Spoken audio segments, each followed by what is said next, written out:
कोल्हापुरातील केशवराव भोसले नाट्यगृह आता आगीत खाक झाल्याचं पाहायला मिळत आहे। तर काल रात्री 9:30च्या सुमारास केशवराव भोसले नाट्यगृहाला भीषण अशी आग लागली। अग्निशमन दलानं 2 तासांच्या अथक प्रयत्नांनंतर आगीवर नियंत्रण मिळवलं। रात्री 9:30 ते 9:45च्या दरम्यान ही आग लागलेली होती।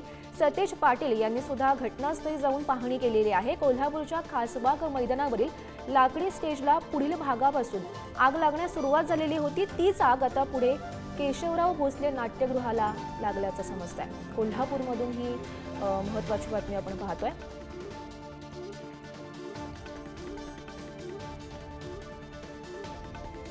तर आपण ही आग लागल्याची काही दृश्य पाहू शकतो। जेव्हा ही आग लागली होती त्यावेळीची ही दृश्य आहेत आणि आग लागल्यानंतरची सुद्धा दृश्य आपण पाहू शकतो।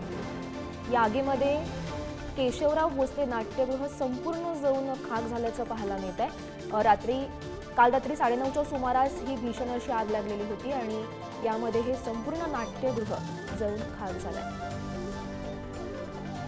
जवळपास 2 तासांच्या अथक प्रयत्नानंतर आगीवर नियंत्रण मिळवण्यात यश आल्याचं सुद्धा समजतं।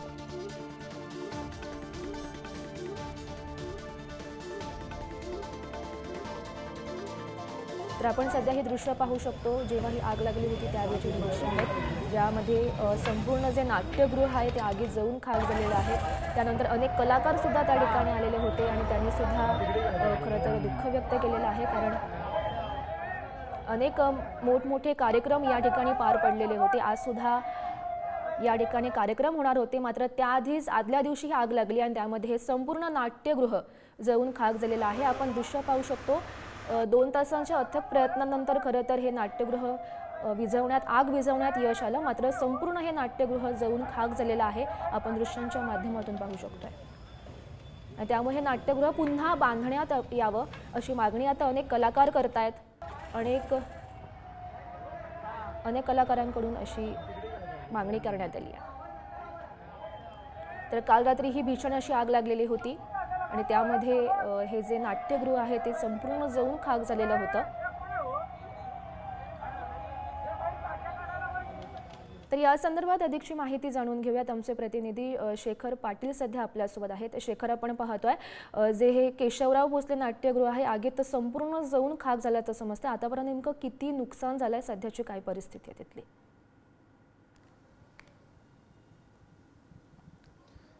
गौरी, मी केशवराव भोसले नाट्यगृहाच्या मंचावरतीच उभा आहे आणि बाजूला मी ही दृश्य दाखवतो। खरं तर या आगीमध्ये उद्ध्वस्त झालेले हे सगळे नाट्यगृह जे राजर्षी छत्रपती शाहू महाराजांचा खरं तर वारसा आणि आठवण जे ती सांगणारी एक वास्तू म्हणावी लागेल आणि तीच वास्तू आगीमध्ये आता पूर्णपणे या ठिकाणी उद्ध्वस्त झालेली आहे, जळून खाक झालेली आहे। खरं तर याच नाट्यगृहाच्या बाजूला खासबाग मैदान आहे आणि त्याच खासबाग मैदानाचं एक व्यासपीठ देखील एक लाकडी व्यासपीठ होतं, ज्या ठिकाणी स्वतः राजर्षी छत्रपती शाहू महाराज देखील अनेक कुस्त्या त्या व्यासपीठांवरती जाऊन पाहिलेले असतील। अनेक हिंदकेसरी पैलवान, अनेक महाराष्ट्र केसरी पैलवान देखील त्या खासबाग मैदानावरती कुस्त्या ज्या आहेत त्यांनी खेळलेले आहेत।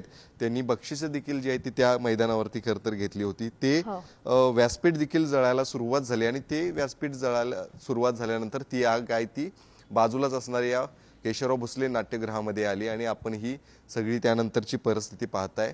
संपूर्ण नाट्यगृह जे आहे ते उद्ध्वस्त झालेले आहे। आपल्याला माहित आहे की संगीतसूर्य केशवराव भोसले यांची आज जयंती आहे आणि जयंतीच्या आदल्या दिवशी खरं तर ही दुःखद घटना जी आहे ती घडलेली आहे।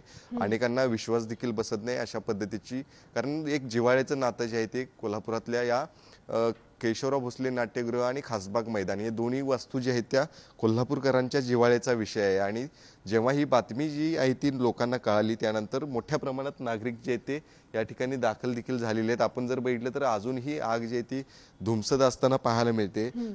पूर्णपणे जे नाट्यगृह आहे ते उद्ध्वस्त झालेले ही सगळी दृश्य आपण पाहताय। यामध्ये मोठ्या प्रमाणात नुकसान देखील झालेलं आहे। जे नुकसान खरं तर साहित्यांचं झालेलंच आहे, शिवाय अनेक आठवणींचं देखील या ठिकाणी नुकसान जे ते झालेले जे न भरून निघणार अशा पद्धतीचं हे नुकसान आहे, कारण याच रंगमंचावरती अनेक कलाकार जे आहेत ते घडलेले आहेत, अनेकांची करिअर्स जे आहे ती या रंगमंचावरून झालेले आहेत. अनेक मराठी इंडस्ट्रीमधले कलाकार देखील पाहिले तर त्यांची सुरुवात जी आहे ती याच व्यासपीठांवरती आपली कला सादर करून या ठिकाणी झालेली आहे. आणि त्याच व्यासपीठाला खरंतर जळताना, तेच नाट्यगृह जळताना जेव्हा पाहत होते, त्यामुळं अनेक जण जे आहेत ते या ठिकाणी या अश्रू त्यांच्या डोळ्यातून येताना काल पाहिलेलं आहे आपण.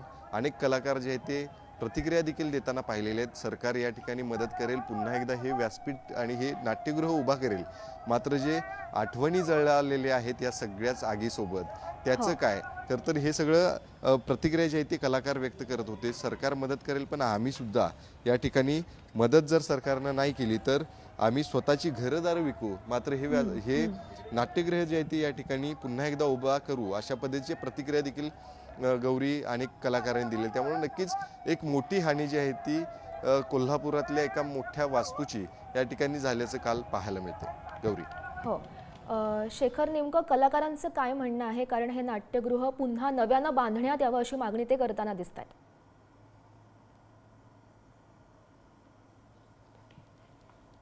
गौरी, अगदी बरोबर आहे. काल या ठिकाणी अनेक नेते मंडळींनी भेट दिलेली आहे, ज्यामध्ये आमदार सतेज पाटील असू देत, राज्य नियोजन मंडळाचे कार्यकारी अध्यक्ष राजेश क्षीरसागर असू दे, यांनी देखील भेट दिलेली आहे.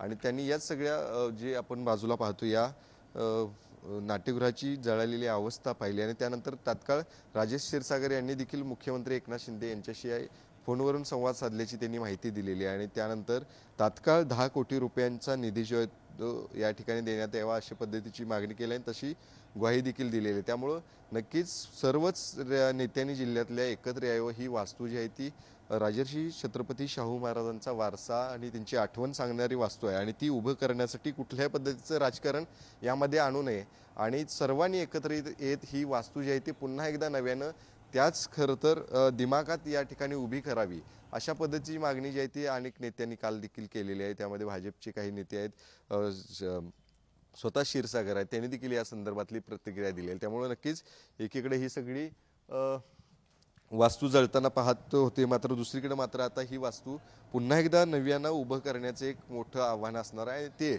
येत्या काळामध्ये कशा पद्धतीने सरकार जे आहे ते मदत करून या ठिकाणी पुन्हा एकदा ही वास्तू उभी करते हे देखील पाहणं गरजेचं असणार आहे. गौरी. हो, नक्की शेखर, असंच आपल्यासोबत जोडले राहा. तर आपण सध्या ही दृश्य पाहतोय, पुढारी न्यूजवर एक्सक्लुझिव्ह अशी दृश्य पाहतोय. आग विझवल्यानंतरची ही दृश्य आहेत. त्यानंतर जे नाट्यगृह आहे ते आगीत संपूर्ण खाक झाल्याचं आपण पाहू शकतो. अनेक कलाकारांनी खरं तर दुःख व्यक्त केलेलं आहे. आग लवकरात लवकर हे जे नाट्यगृह आहे ते नव्यानं बांधण्यात यावं अशी मागणी आता अनेक कलाकार करताना दिसत आहेत. अत्यंत वाईट वाटलं. येऊन बघितल्यावर समोर ही वास्तू जळत होती, पण काहीही करू शकत नव्हतं कोण, अशी स्थिती होती. कोल्हापूरच्या दृष्टीनं अत्यंत वाईट घटना आहे. वारंवार या सभागृहावर लाखो कोटी रुपये खर्च करून देखील ही आग कशी लागली, खरं तर ह्याची नीटपणे चौकशी केली पाहिजे आणि जबाबदारांना कठोर कारवाई झाली पाहिजे. कारण ही ऐतिहासिक वास्तू कुणाच्या तरी चुकीमुळे भस्मसात झालेली आहे, ह्याची चौकशी झाली पाहिजे. अग्निशमनचे जवान तात्काळ माहिती मिळाल्यानंतर पोहोचलेले आहेत आणि सर्व काही चॅलेंजेस होते, बाकीच्या सर्व गाड्या पोहोचून त्यांनी शर्थीचे प्रयत्न करून आग आटोक्यात आणलेली आहे. 1.5 तासामध्ये पूर्ण आग आटोक्यात आणण्यामध्ये प्रयत्न आले. सुरुवातीला 1 तास सर्व प्रयत्न होते आणि आग बाकी सर्व एरियामध्ये पसरू नये हाही प्रयत्न होता. दोन्ही बाजूंनी अग्निशमन जवानांनी काम केलेलं. तर पुन्हा एकदा आमचे प्रतिनिधी शेखर पाटील यांच्याकडे जाऊयात. शेखर, आपण पाहतोय आज या नाट्यगृहामध्ये कार्यक्रम पार पडणार होते. नेमका कोणता कार्यक्रम आज आयोजित करण्यात आलेला होता?